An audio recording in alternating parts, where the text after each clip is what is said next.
Так видається, що те, що я буду говорити, вступатиме певний дисонанс з тим, що зараз тут говорилося. Вибачте, але буду говорити щиро і сподіваюся на, по крайній мірі, розуміння, чому я так кажу. Так сталося, що в цьому році у нас співпали дві, а якщо хочете, і три події, дуже помітні, які відмічаються в Україні майже в один день. 18 травня – це День пам'яті жертв геноциду кримськотатарського народу. Ця дата незмінна, вона не залежить від нас. 18 травня вранці почалася депортація кримських татар, всього народу. І вона продовжувалася 4 доби. 4 доби людей кидали в вагони і вивозили. Друга дата – це 18 знову травня, День Європи, який відмічається в Україні. Це дата, яка встановлена волею людей в нашій сучасній Україні. Це указ президента. 3 субота травня відмічається День Європи. Хоча ми знаємо, що День Європи в країнах Європейського Союзу відмічається 9 травня. Але це теж дата, яка встановлена в Україні. Ми маємо з нею виходити. І також 19 травня – це День жертв політичних репресій в Україні. Оці 3 дати, які мали бути обов'язково враховані Кабінетом міністрів і місцевими органами виконавчої влади. Жоден з цих структур нічого в цьому моєму розумінні, в цьому направленні, напрямку нічого не зробив. І тепер ми маємо виходити, особливо ми, кримські татари, з того, що є. Я дуже шкодую, що пані Марина Хонда пішла. Вона пішла навмисно. Це таке відношення Київської державної адміністрації до багатьох питань, які від них просто відсторонені, їх це не цікавить. Це перше. Ми заздалегідь зверталися до Кабінету міністрів. Ми просили, щоб була створена організаційна якась група чи оргкомітет з проведення. Слухайте, 75 років з того, як відбулася ця трагедія, ця катастрофа, нас не просто депортували. Ми півстоліття жили в вигнанні. Я хочу відверто сказати, ми не потребуємо того, щоб в Україні всі цей день проводили так, як ми вважали би правильним. Ми цього не потребуємо, бо ми усвідомлюємо, наскільки в українському суспільстві є різне ставлення не лише до депортації кримських татар, але до таких катастроф, як Голодомор, як Голокост. Але ми потребуємо і ми вправі вимагати, щоб органи державної влади шанували ці катастрофи і жертви цих катастроф, і тих людей, які сьогодні живуть. Я собі уявити не можу, щоб київські чиновники не згадали би про інші катастрофи, коли б виписували з якогось іншого приводу такі дуже детальні і дуже розширені плани. Я 2 тижні тому випадково стикнувся з питанням щодо проведення фестивалю єврейської весільної музики.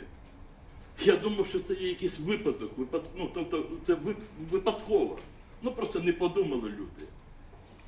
Але я ніколи не думав, що такий є план на ці дні, на 18 травня, він до мене попав позавчора лише. Я хотів би, щоб тут не було лукавства. Я не хочу, щоб прикривалися організатори деякими нашими людьми, як Алім Алієв. Мені кажуть, що з Алімом Алієвим все узгодили. Я думаю, що з ним узгодили лише проведення демонстрації фільму. Я не думаю, що Алім Алімов бачив оцей розлогий план на всі дні з планами посольств. І якщо хтось щось не так подумав, я не хотів би, щоб це перекладали на інших. Дивіться, я попрошу вас ще декілька хвилин. Я маю це сказати. Я просто приведу 2 приклади. Вчора в Сімферополі, в окупованому Сімферополі, відбувався суд. В Київському районному суді міста Сімферополь. Бачите, яка назва? Але там сидять окупанти. Судили Раїма Айвазова, 24 роки, якщо я не помиляюсь, хлопцю. Він розказував, коли його затримали 17 квітня, його вивезли, навмисно зняли з автомобіля номери, вивезли в поле, поставили на коліна і імітували розстріл. Але справжні імітували. В нього стріляли, але поруч. 24 роки хлопцю. Він вчора це розказував на суді. Моя мама, якій було 11 років, слава Богу, вона жива, вона в Криму.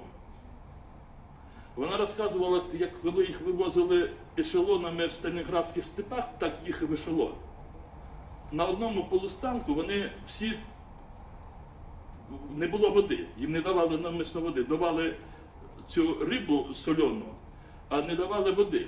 І на якомусь полустанку, коли потяг зупинився, її підняли на руки, їй було 11 років.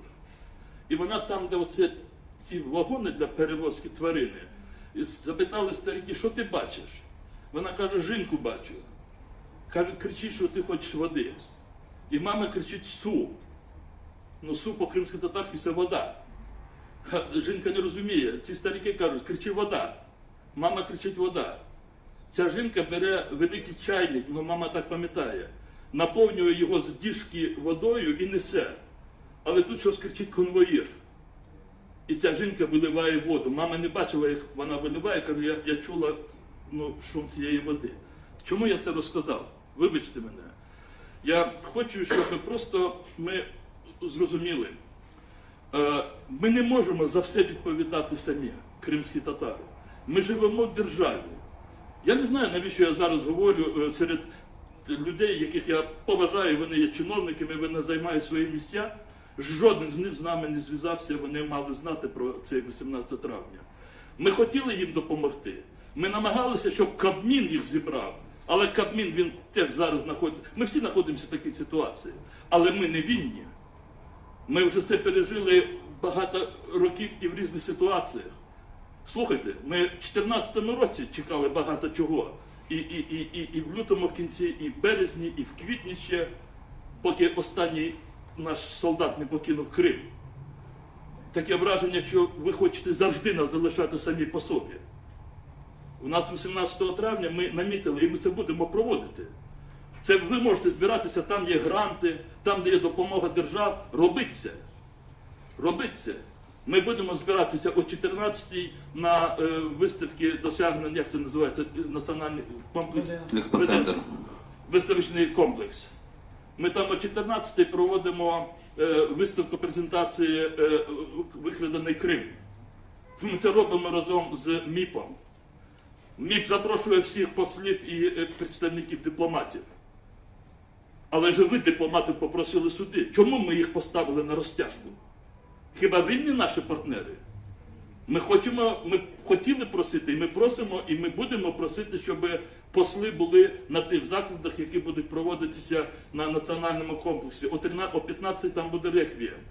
Ми намагаємося це узгодити, бо у нас зараз два президенти. Один чинний, а інший обраний. І ще протоколи, і кожен думає, як це так бути. А там народ чекає. Він хоче якоїсь позитивної інформації з України. Ми будемо проводити о 18:00 жалобний мітинг на Майдані Незалежності. Я сподіваюся, що українці, наші співгромадяни, незалежно від національностей, вони всі прийдуть на цей мітинг. Я його зараз не рекламую, просто нас мало в Києві. І, можливо, кожен, на відміну від чиновників, прийде до нас і поруч, плечо в плечо, стане о 18-й на мітингі, щоб показати Криму, що в Україною правлять не лише чиновники, а є народ, український народ. Оце ми всі ці заходи будемо проводити. Дивіться, я закінчую. Я розумію, що вкладені великі сили, гроші. Посольство запросили свої колективи. Я не буду приймати далі участь, я маю на увазі, в яких там розробках. Сідайте самі. Пані Діана Попова, пан Федір, пан Роман, я сподіваюся, пані Марина сяде. І спробуйте скоригувати так, щоб люди зрозуміли, що ми майже в тих ситуаціях, які опинилися, я не знаю з яких причин, не хочу оцінювати, ми можемо знаходити достойний вихід. Можливо, там не буде таких композицій, як «Леді Карнавал», там не буде, я не знаю, інді-попа і щось таке. Бо люди в цей день, я ще раз хочу, я на цьому закінчую. Ми не потребуємо вашої жалості. Ми вимагаємо від держави поваги до кримських татар, поваги до жертв політичних репресій. А інше робить так, як вам підказує ваше сумління. Оце я хотів сказати. Я сказав, можливо, дуже емоційно і жорстко. Але ще раз повторюю, жоден не вийшов на контакти. Жоден з чиновників. Це стиль роботи Київської міської державної адміністрації. На відміну від мера. Якщо б мер знав би про ці деталі, я впевнений, ми вже десятки разів би зустрілися. Така в нього команда.